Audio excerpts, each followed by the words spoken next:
Welcome to బీజేటీవీ. ముందుగా headlines చూద్దాం. కూటమి శాసనసభాపక్ష నేతగా చంద్రబాబు ఏకగ్రీవ ఎన్నిక. సీఎం అభ్యర్థిగా చంద్రబాబు ప్రతిపాదించిన పవన్ కళ్యాణ్ ఏకగ్రీవ తీర్మానాన్ని గవర్నర్ కు పంపనున్న కూటమి నేతలు. బుధవారం ఉదయం 11:27 సీఎంగా చంద్రబాబు ప్రమాణ స్వీకారం. రాష్ట్ర చరిత్రలో ఎప్పుడు ఇవ్వని తీర్పును ప్రజలు ఇచ్చారన్న చంద్రబాబు. ప్రజలు ఇచ్చిన తీర్పు నిలబెట్టుకోవాల్సిన బాధ్యత మనపై ఉందన్న టీడీపీ అధినేత. రాష్ట్రాన్ని కాపాడుకోవడానికి ప్రజలు చొరవ చూపించారని ప్రశంస. పవన్ కళ్యాణ్ సమయస్ఫూర్తిని ఎప్పటికీ మర్చిపోలేనన్న చంద్రబాబు. ఛత్తీస్గఢ్ విద్యుత్ కొనుగోలు విషయంలో కేసీఆర్ కి నోటీసులు జారీ చేసిన కమిషన్. కేసీఆర్ కి నోటీసులు పంపిన జస్టిస్ ఎల్ నరసింహారెడ్డి. ఈ నెల 30వ తేదీ వరకు వివరణ ఇవ్వాలని ఆదేశాలు జారీ. జూలై 30 వరకు సమయం కోరిన బీఆర్ఎస్ అధినేత. అభివృద్ధిని సమిష్టిగా ముందుకు తీసుకెళ్లాలన్న పవన్ కళ్యాణ్. రాష్ట్ర ప్రజల కూటమికి అద్భుత మెజార్టీ ఇచ్చారన్న పవన్. 5 కోట్ల మంది ప్రజలు మన పాలనపై ఆశలు పెట్టుకున్నారని వివరణ. కక్ష సాధింపులు, వ్యక్తిగత దూషణలకు ఇది సమయం కాదని వ్యాఖ్య.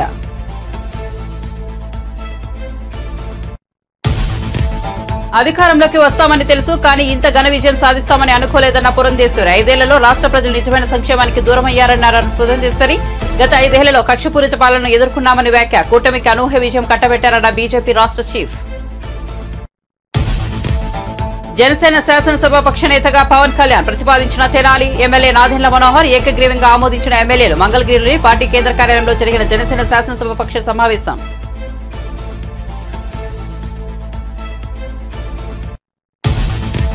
మంత్రి పొన్నం ప్రభాకర్ పై పాడి కౌశిక్ రెడ్డి తీవ్ర ఆరోపణలు. ఎన్టీపీసీ నుంచి పయూష్ రవాణా విషయంలో నిబంధనలు ఉల్లంఘిస్తున్నారన్న ఎమ్మెల్యే. ఈ వ్యవహారంలో మంత్రికి రోజుకి 50 లక్షలు ముడుతున్నాయని ఆరోపణ. తాను ర్యాలీలను పట్టుకుంటే 2 మాత్రమే సీజ్ చేసి మిగతా వాటిని వదిలేశారని వెల్లడి. ఏపీలో ఏఈపీ సెట్ విడుదల. గత నెల 16 నుంచి 23 వరకు ఈఏపీ సెట్ పరీక్షల నిర్వహణ. ఇంజనీరింగ్ విభాగంలో 1,95,092 మంది విద్యార్థుల అర్హత. అగ్రికల్చర్ విభాగంలో 70,352 మంది విద్యార్థుల ఉత్తీర్ణత. ఇక వార్త వివరాల్లోకి వెళ్తే, ఎన్డీఏ శాసనసభాపక్ష నేతగా ఎన్నుకునేందుకు టీడీపీ అధినేత చంద్రబాబు కూటమి పక్షాలకు ధన్యవాదాలు తెలిపారు. ఈ సందర్భంగా ఆయన మాట్లాడుతూ ఏపీ చరిత్రలో ఎప్పుడు ఇవ్వని తీర్పును ప్రజలు ఇచ్చారన్నారు. ఈ తీర్పును నిలబెట్టుకోవాల్సిన బాధ్యత తనపై ఉందని చెప్పారు. ఏపీని కాపాడుకోవడానికి ప్రజలు చొరవ చూపారని అన్నారు. 100% 3 పార్టీల నేతలు, కార్యకర్తలు సమిష్టిగా పనిచేశారన్నారు. ప్రజల మనోభావాల మేరకు కార్యకర్తలు పనిచేశారని కితాబిచ్చారు. 3 పార్టీల నేతలు, కార్యకర్తలకు మనస్ఫూర్తిగా ధన్యవాదాలు తెలిపారు. ప్రజల తీర్పుతో ఏపీ ప్రతిష్ట, గౌరవం పెరిగాయన్నారు. ఇక పవన్ కళ్యాణ్ సమయస్ఫూర్తిని ఎప్పటికీ మర్చిపోలేనన్నారు. తాను జైల్లో ఉన్నప్పుడు వచ్చి పరామర్శించడంతో పాటు టీడీపీ జనసేన పొత్తును ఖరారు చేశారు. రాష్ట్ర ప్రయోజనాల దృష్ట్యా టీడీపీ, జనసేన, బీజేపీ పొత్తు పెట్టుకున్నాయని తెలిపారు. అలాగే ఎన్నికల్లో ఎలాంటి పొరపచ్చాలు లేకుండా కలిసి పనిచేశామన్నారు. అందరిపైన ఉంటుంది. అయితే రాష్ట్రంలో ఉండే 5 కోట్ల ప్రజలందరికీ శిరస్సు వంచి పాదాభివందనం చేస్తున్న ఈ రాష్ట్రాన్ని కాపాడుకోవడానికి మీరు చూపించిన చొరవ కోసం అందరం కూడా ఒకటి క్యాంపెయిన్ చేశాం. రాష్ట్రం నిలబడాలి. ప్రజలు గెలిచారు. రాష్ట్రాన్ని నిలబెట్టే బాధ్యత ఇక్కడుండే శాసనసభ్యులపైన, మనందరిపైన ఉంది. ఈ విషయం మనం గుర్తుపెట్టుకోవాల్సిన అవసరం ఉంది. ఒక అరాచక పాలన, ఒక విధ్వంసకర పాలన. మామూలుగా ఇది చూస్తే ఈ కూటమి ఏర్పాటు చేసినప్పుడు కూడా నేను ఎప్పుడూ మర్చిపోలేను. ఇప్పుడే పురంధేశ్వరి గారు చెప్పారు, పవన్ కళ్యాణ్ గారు చెప్పారు. 3 పార్టీలు కూడా ఒక అత్యున్నతమైన ఆశయాల కోసం పార్టీలు పెట్టినప్పటికీ ఈరోజు కలయిక కూడా మీరు చూస్తే, ఈ కలయికని చాలా ఎన్నికలు చూశాను కానీ నా చరిత్రలో ఎన్నికలైన తర్వాత కంప్లైంట్స్ ఉండేటివి. ఇక్కడ పలానోళ్ళు సరిగా పనిచేయలేదు, ఇక్కడ ఈ నాయకులు కోఆపరేట్ చేయలేదని. నేను చూసిన మొట్టమొదటి ఎన్నిక, ఈసారి ఎన్నికల్లో మాత్రం 100% 3 పార్టీల నాయకులు, కార్యకర్తలు సమిష్టిగా పనిచేశారు. దానికి కారణం మనం ఒకసారి అన్వేషిస్తే, ప్రజలు మనోభావాలకు అనుగుణంగా మన కార్యకర్తలు కూడా ప్రవర్తించే పరిస్థితికి వచ్చారు. రాష్ట్రంలో ఉండే ప్రతి ఒక్క కార్యకర్తని మూడు పార్టీల తరపున ఉండే ప్రతి ఒక్క కార్యకర్తని, నాయకుడిని మనస్ఫూర్తిగా అభినందిస్తున్నా, ధన్యవాదాలు తెలియజేస్తున్నా, కృతజ్ఞతలు తెలియజేస్తున్నా. మేము చాలా వేవ్స్ చూసాం. 94లో వన్ సైడ్ ఎన్నికలు జరిగాయి. అప్పుడు కూడా ఇన్ని సీట్లు రాలా, ఇన్ని ఓట్లు రాలా. ఈరోజు మనం చూస్తే 175 సీట్లకు గాను 164 సీట్లు గెలిచాం. అంటే 11 సీట్లే ఓడిపోయాం. అంటే స్ట్రైకింగ్ రేట్ 93%. అంటే మామూలుగా 93% రావడం అనేది దేశ చరిత్రలోనే అరుదైన అనుభవం ఇది. అలాంటి అనుభవం ఇక్కడ చూపించారు. ఓటింగ్ కూడా 57% ఓట్లు వేశారు మనకు. విజయవాడ ఏ కన్వెన్షన్ లో టీడీపీ, జనసేన, బీజేపీ కూటమి శాసనసభాపక్ష సమావేశం ప్రారంభమైంది. కూటమి తరపున గెలిచిన ఎమ్మెల్యేలు ఈ సమావేశానికి హాజరయ్యారు. చంద్రబాబును శాసనసభాపక్ష నేతగా ఎన్నుకున్నారు. చంద్రబాబును ముఖ్యమంత్రి అభ్యర్థిగా పవన్ ప్రతిపాదించారు. ఈ ఏకగ్రీవ తీర్మానాన్ని కూటమి నేతలు గవర్నర్ కు పంపనున్నారు. ప్రభుత్వ ఏర్పాటుకు కూటమికి గవర్నర్ ఆహ్వానం పలకనున్నారు. కాగా బుధవారం ఉదయం 11:27 సీఎంగా చంద్రబాబు ప్రమాణ స్వీకారం చేస్తారు. ఇక తనను ఎన్డీఏ శాసనసభాపక్ష నేతగా ఎన్నుకునేందుకు టీడీపీ అధినేత ధన్యవాదాలు తెలిపారు. మళ్ళీ వచ్చి రాజకీయం చేసిన వ్యక్తి. ఈ రోజున సైబరాబాద్ ఉంది అంటే చంద్రబాబు నాయుడు గారి 4 ఆంధ్రప్రదేశ్కి కూటమి తరపు నుంచి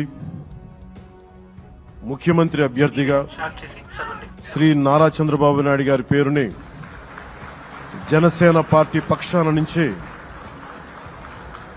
మేము బలపరుస్తున్నాం.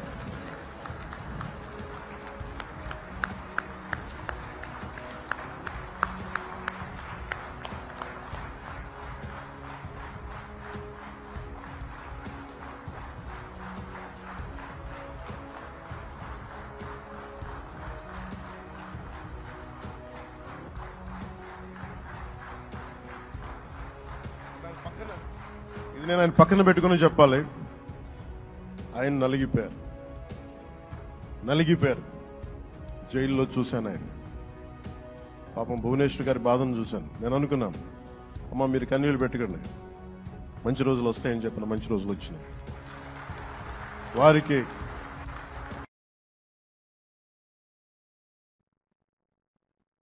యాదాద్రి, భద్రాద్రి థర్మల్ విద్యుత్ కేంద్రాల నిర్మాణంతో పాటు ఛత్తీస్గఢ్ విద్యుత్ కొనుగోలు ఒప్పందాలపై నిర్ణయాల్లో భాగస్వాములైన ప్రస్తుత మాజీ అధికారులను జస్టిస్ ఎల్ నరసింహారెడ్డి కమిషన్ గత కొద్ది రోజులుగా విచారిస్తోంది. దీనిలో భాగంగా ఛత్తీస్గఢ్ విద్యుత్ కొనుగోలు ఒప్పందంలో తాజాగా మాజీ సీఎం కేసీఆర్ కి నోటీసులు జారీ అయ్యాయి. కేసీఆర్ కి జస్టిస్ ఎల్ నరసింహారెడ్డి నోటీసులు పంపారు. విద్యుత్ కొనుగోలు ఒప్పందంలో కేసీఆర్ పాత్రపై కమిషన్ వివరణ కోరితే ఈ నెల 30వ తేదీలోపు వివరణ ఇవ్వాలని ఆదేశాలు జారీ చేసింది. కాగా కేసీఆర్ జూలై 30 వరకు సమయం కోరడం జరిగింది. ఇక ఇప్పటికే అసెంబ్లీ, లోక్సభ ఎన్నికల్లో పరాజయంతో సతమతమవుతున్న బీఆర్ఎస్ అధినేతకు ఇప్పుడు ఈ నోటీసులు జారీ కావడంతో గట్టి షాక్ అని చెప్పాలి.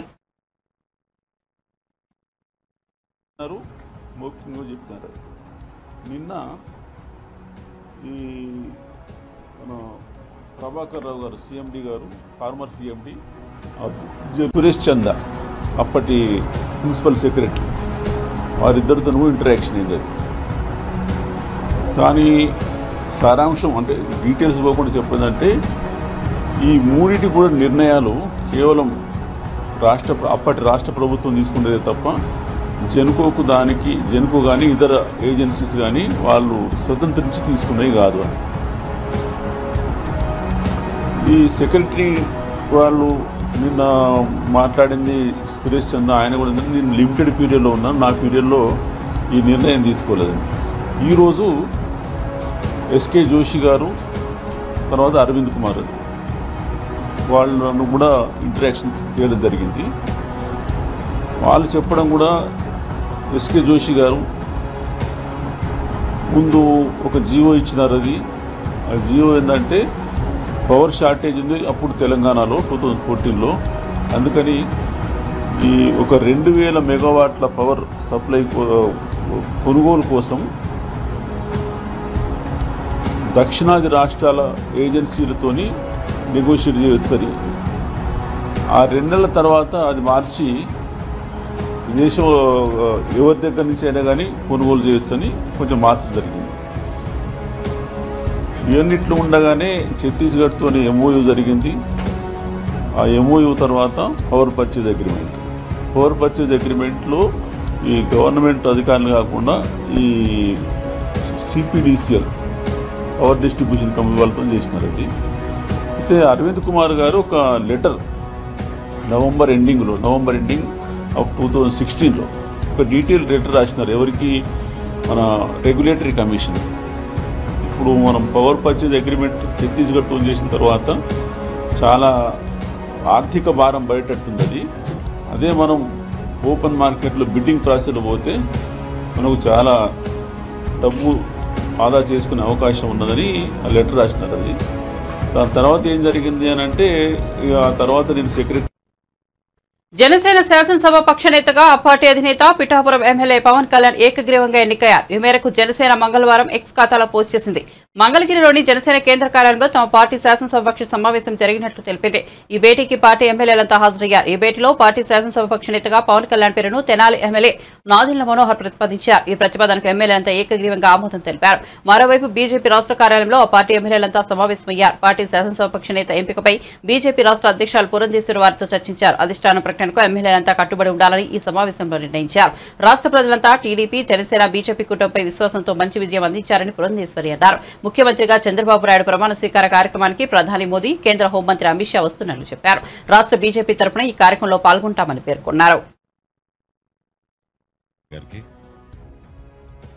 జనసేన శాసనసభ్యులుగా మీరందరూ కూడా ప్రజల పక్షాన్ని నిలబడి పార్టీ ప్రతినిధులుగా ఎన్నికైనందుకు మిమ్మల్ని కూడా మొట్టమొదటి శాసనసభ పక్ష సమావేశానికి మనందరం కూడా ఇంత గర్వంగా మంగళగిరిలో మన పార్టీ కార్యాలయంలో ప్రెసిడెంట్ గారి ఆధ్వర్యంలో ఈ విధంగా చేసుకోవడం నిజంగానే పూర్వజనంలో మనం చేసుకున్న ఒక గొప్ప అదృష్టంగా మనం భావించి ప్రజలకి మరింత అంకిత భావంతో, నిండు మనసుతోటి, బాధ్యతతోటి మనందరం కూడా చేయాల్సిన అనేక కార్యక్రమాల గురించి, వీటన్నిటికన్నా పార్టీతోటి చేసే ప్రయాణంలో చిత్తశుద్ధి, నిబద్ధత మన పార్టీ అధ్యక్షులు గారికి అన్ని విధాలుగా ఎల్లప్పుడూ అండగా నిలబడే విధంగా మనందరం కూడా ఆంధ్ర ప్రజలు చూసి గర్వపడే విధంగా మనం కష్టపడి పనిచేయాలని మనస్ఫూర్తిగా నేను కోరుకుంటూ ఈరోజు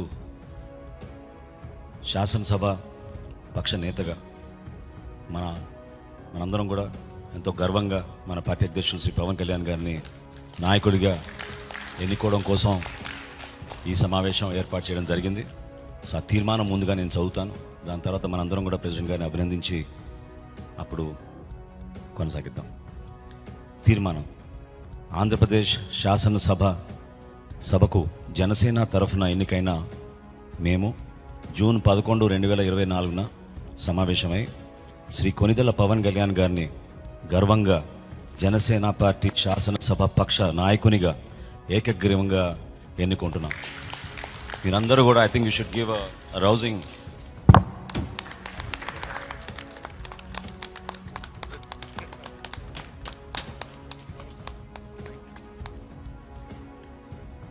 ఈ కాన్స్టిట్యూషనల్ ఫార్మాలిటీ పూర్తయింది కాబట్టి ఇప్పుడు మన పార్టీ అధ్యక్షులు, అదేవిధంగా మన శాసనసభ పక్ష నేత, మన పార్టీ అధ్యక్షులు శ్రీ పవన్ కళ్యాణ్ గారిని మాట్లాడమని రిక్వెస్ట్ చేస్తాం. ఇప్పుడు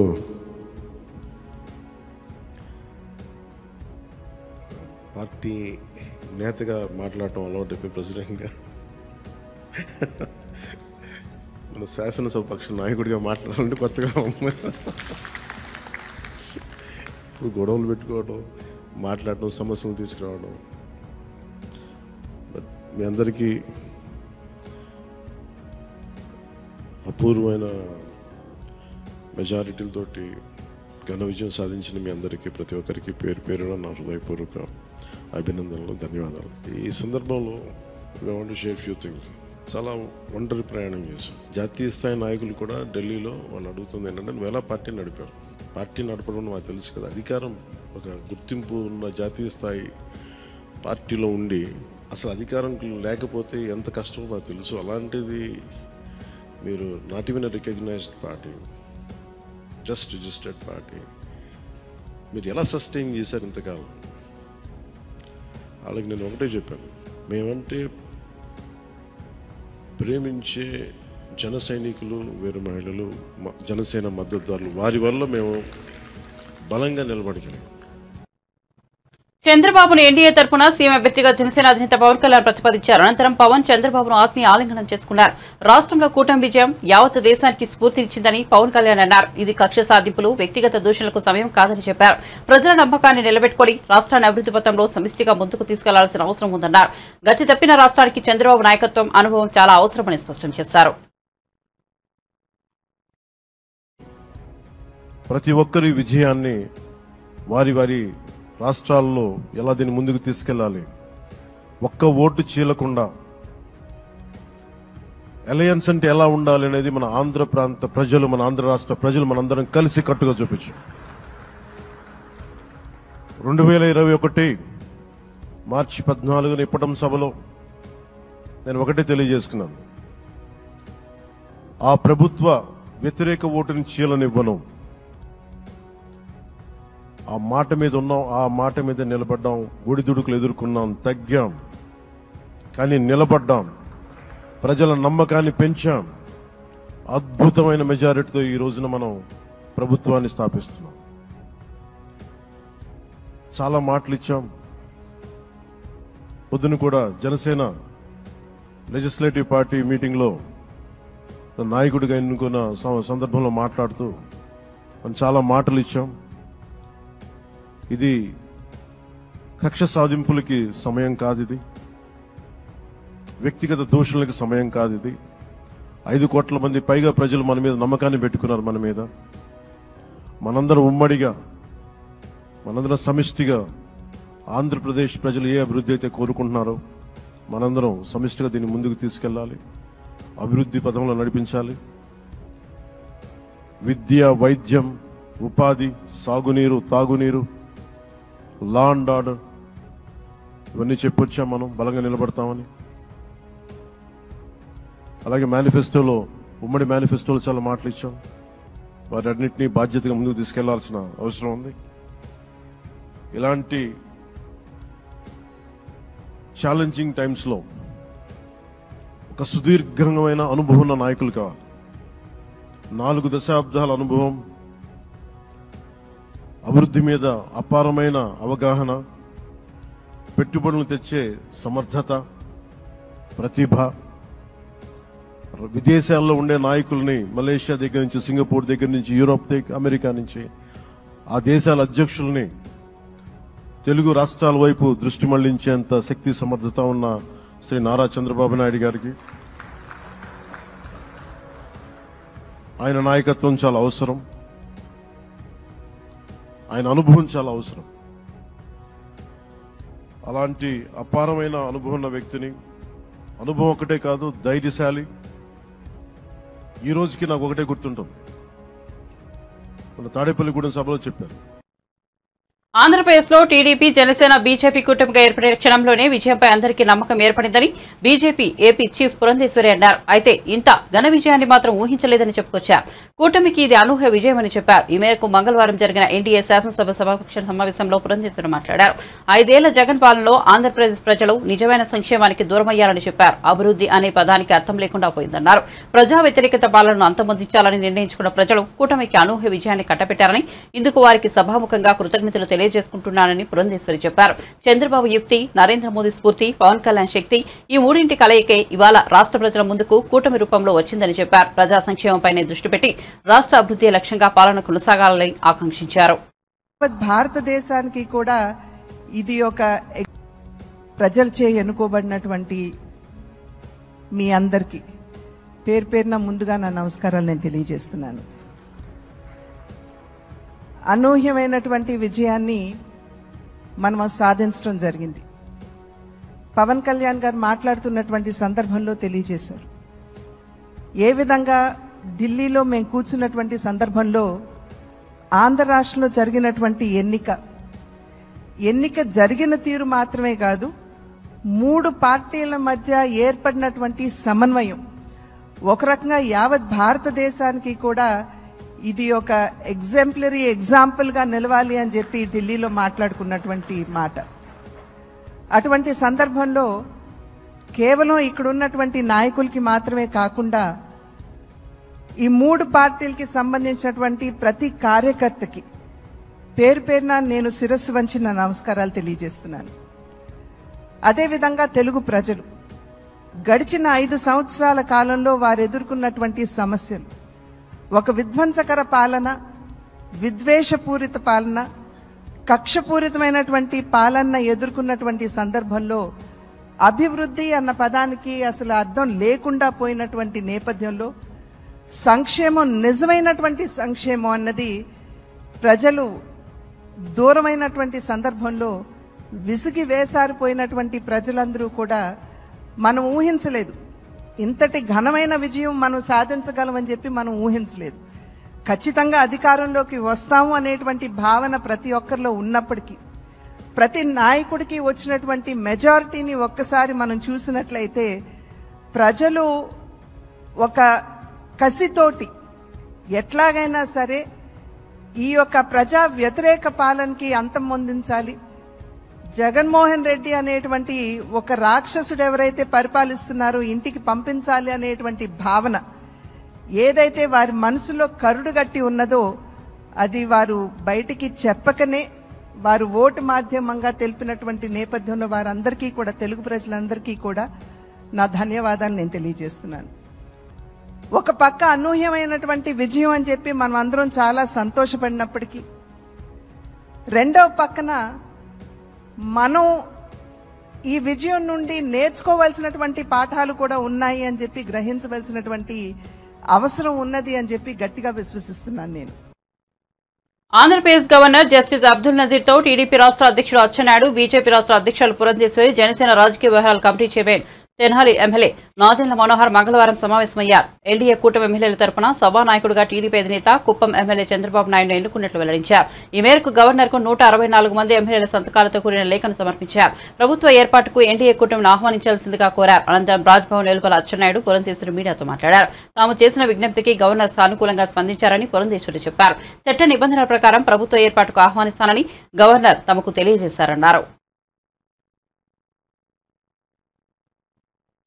పరిమితికి మించి ఫ్లై యాష్ ను తరలిస్తూ లారీలు ఓనర్ లోడర్తో వెళ్తున్నాయని, ఈ వ్యవహారంతో మంత్రికి రోజుకు 50 లక్షలు ముడుతున్నాయని హుజూరాబాద్ బీఆర్ఎస్ ఎమ్మెల్యే పాడి కౌశిక్ రెడ్డి ఆరోపించారు. మంగళవారం ఆయన మీడియాతో మాట్లాడుతూ ఎన్టీపీసీ నుంచి పయ్యూష్ రవాణా విషయంలో నిబంధనలు ఉల్లంఘించి భారీ కుంభకోణం జరుగుతోందన్నారు. ఈ అంశంపై రవాణా శాఖ మంత్రి పొన్నం ప్రభాకర్ తో ఎక్కడైనా చర్చకు సిద్దమన్నారు. రెట్టింపు పరిణామం పయ్యూష్ లో లారీలు వెళుతున్నాయని ఆరోపించారు. పొన్నం ప్రభాకర్ అన్న కొడుకు అనూప్ ద్వారా డబ్బులు వసూలు చేస్తున్నారని ఆరోపించారు. తాను స్వయంగా లారీలను పట్టుకుంటే 2 లారీలు మాత్రమే సీజ్ చేసి మిగతా వాటిని వదిలిపెట్టారని అన్నారు. పొన్నం ప్రభాకర్ ఫోన్ చేయడం వల్లే అధికారులు లారీలను వదిలిపెట్టారని ఆరోపించారు. శవాల మీద పైసలు ఏరుకుంటున్న పొన్నం ప్రభాకర్ గారికి ఖచ్చితంగా మా అఖిల్ గారి శాపం పాపం ఖచ్చితంగా నీకు తగులుతుంది, రాసి పెట్టుకో అని చెప్పి సందర్భంగా తెలియజేస్తా ఉన్నా. ఇలా అఖిల్ చనిపోయిండు, ఇంజనీరింగ్ చేసిన పిల్లగాడు, చదువుకున్న పిల్లగాడు ఇలా చనిపోయిండు ఈ ఫ్లై యాష్ చేయబట్టి. ఎవరు బాధ్యులు దీనికి? Who is responsible? ఇలా ఆ విద్యార్థులు అడకి సింగపూర్ లో కిడ్స్ కాలేజ్ ఉంటుంది, కిడ్స్ ఇంజనీరింగ్ కాలేజ్. వేలాది మంది విద్యార్థులు ఆ రోడ్డు మీద పోతా ఉంటారు. ఈ ఫ్లై యాష్ ఏమో సరిగ్గా దాన్ని కట్టక ఓవర్లోడ్ అవడం వల్ల ఎక్కడ పడితే అక్కడ స్పిల్ అయిపోతూ పోతుంటది రోడ్లన్నీ. స్పిల్ అయిపోతున్నప్పుడు యాష్ అనేది ఎట్లుంటుంది, సన్నగా ఉంటుంది, బండి స్కిడ్ అవుతుంది. మరి ఇప్పుడు దీని బాధ్యత ఎవరు అని చెప్పి నేను అడుగుతాను. ఓ ట్రాన్స్పోర్ట్ మినిస్టర్ గా నీ బాధ్యత లేదా? ఇవాళ బండ్లు ఎందుకు మరి హుజరాబాద్ నుంచి పోకునియకుండా మళ్ళా హుస్నాబాద్ నుంచి ఎందుకు తీసుకుపోతున్న బండ్లు అన్ని కరెక్ట్ అయి ఉంటే? మీరు ఫ్లై యాష్ కొట్టుకొని మాకేం అభ్యంతరం లేదు, కానీ యాజ్ పర్ రూల్స్ నామ్స్ ప్రకారం కొట్టుకుంటూ పోండి. అవి కొట్టుకొని పోతే ఓవర్లోడ్ పోతే రోడ్లు పాడవుతున్నాయి. ఈ ఫ్లై యాష్ రోడ్ల మీద పడి ప్రజల ప్రాణాలకి ఇబ్బంది అవుతుంది. Is is not the truth? నేను అబద్ధాలు ఏమని చెప్తున్నా? నేను ఒక్కటే అడుగుతున్నా, ఈయనకి ఎందుకంత భయం అవుతుంది? నేను ఇప్పుడు లైవ్ చూసిన, నీకు దమ్ముంటే నేను చెప్పింది అబద్ధమన్ను అంటే నేను నీతోని చర్చకు రావడానికి సిద్ధంగా ఉన్నా. నన్ను ఏడికి రమ్మంటారో మీరు చెప్పండి. మీడియా ద్వారా పెట్టుకుందామా, అమరవీరుల స్తూపం ద్వారా పెట్టుకుందామా, ఎడబెట్టుకుందామో చెప్పండి. I'm ready to come. మీరు ఆపకపోతే మేము అధికారులకు ఇప్పటికి కూడా చెప్తున్నాం, మళ్ళా మీరు గిట్ల ఈ స్కామ్ ని మీరు ఆపకపోతే మంత్రి గారి ఒత్తిడి వల్ల మీరు గిట్ల ప్రధాని నరేంద్ర మోదీ ఎంతో నమ్మకంతో పౌర విమానయాన శాఖను తనకు అప్పగించారని, ఆయనకు ఇది ప్రెస్టేజ్ మినిస్ట్రీ అని తనకు చెప్పారని కేంద్ర మంత్రి టీడీపీ నేత రామ్మోహన్ నాయుడు అన్నారు. మంగళవారం ఆయన మీడియాతో మాట్లాడుతూ భారత రెప్యుటేషన్, మోదీ రెప్యుటేషన్ ను అంతర్జాతీయ స్థాయిలోనే చేతిలో పెడతారని ప్రధాని మోదీ తనతో అన్నారని గుర్తు చేసుకున్నారు. దేశ ప్రజలకు సేవలు అందించాలని సూచించారన్నారు. కేబినెట్ భేటీ తర్వాత ప్రధాని మోదీ తనతో మాట్లాడినట్లు చెప్పారు. ఇది తనకు చాలా పెద్ద బాధ్యత అని, వయసుకు మించినదని అన్నారు. ప్రధాని మోదీ, చంద్రబాబు, పవన్ కళ్యాణ్ సహకారం తీసుకుని ముందుకు సాగుతానని చెప్పారు. ఇది వరకు సివిల్ ఏవియన్స్ మినిస్టర్ గా పనిచేసిన జ్యోతిరాదిత్య సింధియాను కూడా కలిసి సలహాలు, సూచనలు తీసుకుంటానన్నారు. త్వరలో బాధ్యతలు చేపట్టి సివిల్ ఏవియేషన్ కు సంబంధించి దేశానికి, రాష్ట్రానికి ఒక విజన్ తయారు చేసి ముందుకు సాగుతామన్నారు. తిరుపతి, విజయవాడ సహా ఏపీలో ఉన్న విమానాశ్రయంలో ఇన్ఫ్రాను అభివృద్ధి చేస్తామన్నారు. అలాగే ఈరోజు రాష్ట్రానికి ఉన్న కష్టాలు ఇవన్నీ కూడా తీర్చడానికే ఈ బాధ్యతని వినియోగిస్తాం. సివిల్ ఏవియేషన్ మినిస్టర్గా నిన్న ప్రకటించిన తర్వాత ఆంధ్రప్రదేశ్ రాష్ట్ర ప్రజలకి, మా శ్రీకాకుళం జిల్లా ప్రజలకి అందరికీ కూడా మరొకసారి నా ధన్యవాదాలు తెలియజేసుకుంటున్నాను. ఎందుకనంటే ఈరోజు ఎంపీగా గెలిపించి ఈ యొక్క స్థానంలో కూర్చొని పెట్టినటువంటిది మా శ్రీకాకుళం జిల్లా ప్రజలు కాబట్టి మొట్టమొదటిగా వాళ్ళకి ధన్యవాదాలు. అలాగే ఎంతో పెద్ద బాధ్యత సివిల్ ఏవియేషన్ మినిస్ట్రీ అనంటే దేశంలోనే ఒక అతిపెద్ద మినిస్ట్రీలో ఒకటి, చాలా స్కోప్, చాలా పొటెన్షియల్ ఉన్నటువంటి మినిస్ట్రీ. అలాంటి మినిస్ట్రీ అత్యంత చిన్న వయసులో ఉన్నటువంటి కేబినెట్ మంత్రిగా నా మీద మోదీ గారు పెట్టినందుకు ఆయనకు కూడా నా ధన్యవాదాలు తెలియజేసుకుంటున్నాను. మరి అలాగే మా నాయకులు చంద్రబాబు నాయుడు గారు, లోకేష్ అన్న గారు, పవన్ కళ్యాణ్ గారు, మరి మా అమ్మగారు, మరి మా సతీమణి, మా బాబాయ్ అచ్చెన్నాయుడు గారు, ఇలా చెప్పడానికి చాలామంది ఉన్నారు. ఎందుకనంటే ఈ స్థానం చిన్న స్థానం కాదు. భారతదేశంలో ఒక కేంద్ర మంత్రిగా ఈరోజు మనం ఉన్నామనంటే ఆ స్థానం కల్పించడానికి కొన్ని లక్షల మంది, వేలాది మంది ఈరోజు దానికి సహాయ సహకారాలు అందించారు. వాళ్ళందరికీ కూడా నా ధన్యవాదాలు తెలియజేసుకుంటూ, అలాగే ముఖ్యంగా నేను తలుచుకోవాల్సినటువంటిది మా తండ్రి ఎర్రనాయుడు గారు. ఆయనకి కూడా ఎప్పుడు కూడా నిరంతరం ఆయన ఆశీస్సులు నాకు అందిస్తూనే ఉన్నారు. ఆయన ఒక మంచి ఫౌండేషన్ వేసి నాకు రాజకీయంగా ముందుకు నడవడానికి ఒక బలమైనటువంటి మార్గాన్ని నా ముందు ఉంచారు. కాబట్టి మరి ఎర్రనాయుడు గారు పైనుండి నాకు ఎప్పుడు కూడా ఆశీర్వదిస్తున్నందుకు మా నాన్నగారికి కూడా మరొకసారి నేను స్మరించుకుంటున్నాను. ఆయన ఆత్మకి శాంతి కలగాలని కోరుకుంటున్నాను. మరి ఇచ్చినటువంటి ఈ సివిల్ ఏవియేషన్ పదవి ఏదైతే ఉందో రాష్ట్రానికి 100% న్యాయం చేయడంలో ఎక్కడ ఏ కోణాన్ని కూడా విడిచిపెట్టకుండా కష్టపడడానికి నేను సిద్ధంగా ఉన్నాను. సివిల్ ఏవియేషన్ మినిస్ట్రీ ద్వారా ఆంధ్రప్రదేశ్ డెవలప్మెంట్కి అద్భుతంగా మనం చేయొచ్చు. ఎయిర్పోర్ట్స్ డెవలప్మెంట్లో కానీ, జాబ్ క్రియేషన్లో కానీ, ఇన్ఫ్రాస్ట్రక్చర్ క్రియేషన్లో కానీ, ఇలా చాలా ఆస్పెక్ట్స్లో సివిల్ ఏవియేషన్ మన రాష్ట్రానికి సంబంధించి చాలా అద్భుతమైనటువంటి అవకాశాలు ఉన్నాయి. అన్నిటికంటే ముందు టాప్ ప్రయారిటీగా మనం తీసుకుంటే భోగాపురం ఎయిర్పోర్ట్, దాన్ని జెట్ స్పీడ్లో కంప్లీట్ చేసి దానికి అక్కడ ఇన్ఫ్రాస్ట్రక్చర్ అంతా కూడా పూర్తి చేసి ఇమీడియట్గా ఒక ఫ్లైట్ ల్యాండింగ్ అయ్యే విధంగా ఒక పక్కా ప్లానింగ్తో ఒక మిషన్ మోడ్ మీద, వార్ ఫుటింగ్ మీద భోగాపురం ఎయిర్పోర్ట్ని మేము కంప్లీట్ చేసి ఉత్తరాంధ్రకే ఒక ప్రధాన హబ్గా ఆ ఎయిర్పోర్ట్ని మేము తయారు చేయబోతున్నామని కూడా నేను ముందుగా హామీ ఇస్తున్నాను. చంద్రబాబు నాయుడు గారి తాలూకా గైడెన్స్లో ఈ మినిస్ట్రీని ఆంధ్రప్రదేశ్ రాష్ట్రానికి ఏ రకంగా కార్యక్రమాలు చేయాలన్నది ఆయన ఆలోచనలు కూడా, గైడెన్స్ని కూడా తీసుకొని ముందుకు నడుస్తాం. అలాగే నా వ్యక్తిగతంగా కూడా ఈరోజు చిన్న వయసులో ఒక మినిస్ట్రీ నా భుజాల మీద పెట్టడం జరిగింది కాబట్టి దేశ ప్రజలకు కూడా ఒక మెసేజ్ మనం అందించాలి, ఒక మార్క్ మనం ఇవ్వాలి. యంగ్స్టర్స్ కూడా ఏదైనా ఇస్తే అది సాధించగలరు, యంగ్స్టర్స్లో ఆ ప్రతిభ ఉంది, ఆ టాలెంట్ ఉందనేది దేశ ప్రజలకు కూడా ఒక మంచి మెసేజ్ ఇచ్చే విధంగా సివిల్ ఏవియేషన్లో ఒక మంచి మార్క్ వదిలే విధంగా మరి భవిష్యత్తులో కృషి చేయాలన్నటువంటి ఆలోచనతో నేను ఉన్నాను. అందులో గడ్కరీ గారు నాకు ఇన్స్పిరేషను. రోడ్స్ అండ్ ట్రాన్స్పోర్ట్ ఇచ్చిన తర్వాత అద్భుతాలు సృష్టించారు హైవేస్లో. గడ్కరీ అంటే రోడ్స్ అంటే గడ్కరీ అనే స్థాయిలో ఈరోజు దేశంలో ఆయన మంత్రిత్వాన్ని ముందుకు నడిపిస్తున్నారు. మళ్ళీ దానికి ఆ మంత్రికి ఆయనే ఈరోజు బాధ్యతలు వహిస్తున్నారు. సో రేపు భవిష్యత్తులో సివిల్ ఏవియేషన్కి సంబంధించి ఏదైనా డిస్కషన్ వస్తే రామ్మోహన్ నాయుడు ఉన్నప్పుడు ఈ రకంగా బ్రహ్మాండంగా ఈ కార్యక్రమాలు జరిగాయనే మార్కుని తీసుకొని రావడానికి మాత్రం ఖచ్చితంగా నా వ్యక్తిగతమైనటువంటి ప్రయత్నం కూడా ఉంటుంది. ఇంకో 2 రోజుల్లో రేపు చంద్రబాబు నాయుడు గారి తాలూకా స్వేరింగ్ ఇన్ సెరమనీ మన అమరావతిలో మనం పెట్టుకున్నాం. అది అయిన వెంటనే మళ్ళీ ఇక్కడ ఛార్జ్ తీసుకొని మినిస్ట్రీకి రివ్యూ మీటింగ్స్ అన్నీ కూడా పెట్టుకొని ఒక విజన్ని తయారు చేసి దేశానికి అలాగే మన రాష్ట్రానికి ఈ సివిల్ ఏవియేషన్కి సంబంధించి ఒక విజన్ తయారు చేసుకొని ముందుకు నడుస్తున్నాం. మరి గతంలో ఈ మినిస్ట్రీని హ్యాండిల్ చేసినటువంటి జ్యోతిరాదిత్య సింధియా గారు, ఆయనతో కూడా నేను వెళ్ళి కూర్చుంటాను. ఆయన కూడా ఆంధ్రప్రదేశ్లో ఇంజనీరింగ్, వ్యవసాయ, ఫార్మసీ కోర్సులో ప్రవేశానికి నిర్వహించే ఈఏపీ సెట్ ఫలితాలను కొద్దిసేపటి క్రితం అధికారులు విడుదల చేశారు. ఈ పరీక్షకు 3.62 లక్షల మంది విద్యార్థులు దరఖాస్తు చేసుకోగా 3.39 లక్షల మంది విద్యార్థులకు హాజరయ్యారు. ఈఏపీ సెట్ లో ఇంటర్ మార్కులకు 25% వెయిటేజ్ ఇచ్చి ర్యాంకులను విడుదల చేశారు. గత నెల 16 నుంచి 23 వరకు ప్రభుత్వం ఈఏపీ సెట్ పరీక్షలను నిర్వహించింది. ఇటీవల సంబంధిత అధికారులు ప్రాథమిక కీని విడుదల చేయగా ఇప్పుడు ఫైనల్ రిజల్ట్ ను ప్రకటించారు. ఇంజనీరింగ్ విభాగంలో 1,95,092 మంది, అగ్రికల్చర్ విభాగంలో 70,352 మంది విద్యార్థులు అర్హత సాధించారని పరీక్షల విభాగం అధికారులు తెలిపారు.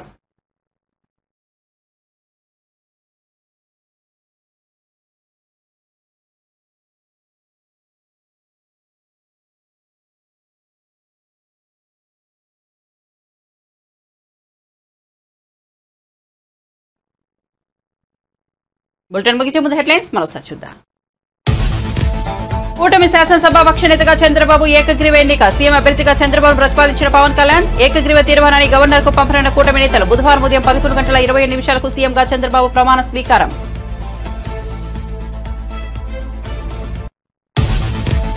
రాష్ట్ర చరిత్రలో ఎప్పుడు ఇవ్వని తీర్పును ప్రజలు ఇచ్చారన్న చంద్రబాబు. ప్రజలు ఇచ్చిన తీర్పు నిలబెట్టుకోవాల్సిన బాధ్యత మనపై ఉందన్న టీడీపీ అధినేత. రాష్ట్రాన్ని కాపాడుకోవడానికి ప్రజలు చొరవ చూపించారని ప్రశంస. పవన్ కళ్యాణ్ సమయస్ఫూర్తిని ఎప్పటికీ మర్చిపోలేనన్న చంద్రబాబు. ఛత్తీస్గఢ్ విద్యుత్ కొనుగోలు విషయంలో కేసీఆర్ కి నోటీసులు జారీ చేసిన కమిషన్. కేసీఆర్ కి నోటీసులు పంపిన జస్టిస్ ఎల్ నరసింహారెడ్డి ఈ నెల 30వ తేదీలోపు వివరణ ఇవ్వాలని ఆదేశాలు జారీ. జూలై 30 వరకు సమయం కోరిన బీఆర్ఎస్ అధినేత.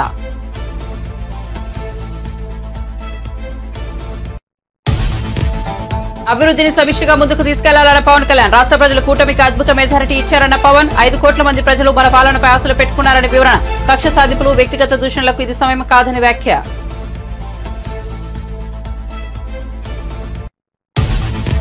అధికారంలోకి వస్తామని తెలుసు, కానీ ఇంత ఘన విజయం సాధిస్తామని అనుకోలేదన్న పురంధేశ్వరి. 5 ఏళ్లలో రాష్ట్ర ప్రజలు నిజమైన సంక్షేమానికి దూరం అయ్యారన్న పురంధేశ్వరి.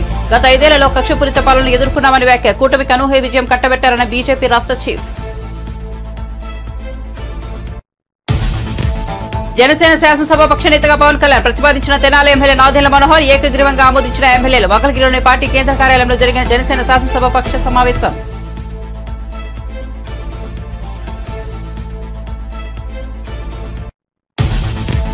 మంత్రి పొన్నం ప్రభాకర్ రెడ్డిపై పాడి కౌశిక్ రెడ్డి తీవ్ర ఆరోపణలు. ఎన్టీపీసీ నుంచి పయూష్ రవాణా విషయంలో నిబంధనలు ఉల్లంఘిస్తున్నారన్న ఎమ్మెల్యే. ఈ వ్యవహారంలో మంత్రికి రోజుకి 50 లక్షలు పుడుతున్నాయన్న ఆరోపణ. తాను లారీలను పట్టుకుంటే 2 మాత్రమే సీజ్ చేసి మిగతా వాటిని వదిలేస్తారని వెల్లడి.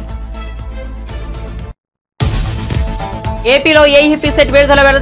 గత నెల 16 నుంచి 23 వరకు ఈఏపీ సెట్ పరీక్షల నిర్వహణ. ఇంజనీరింగ్ విభాగంలో 1,95,092 మంది విద్యార్థుల అర్హత. అగ్రికల్చర్ విభాగంలో 70,352 మంది విద్యార్థులు ఉత్తీర్ణత. అప్డేట్ కోసం చూస్తూనే ఉండండి బీజేటీవీ.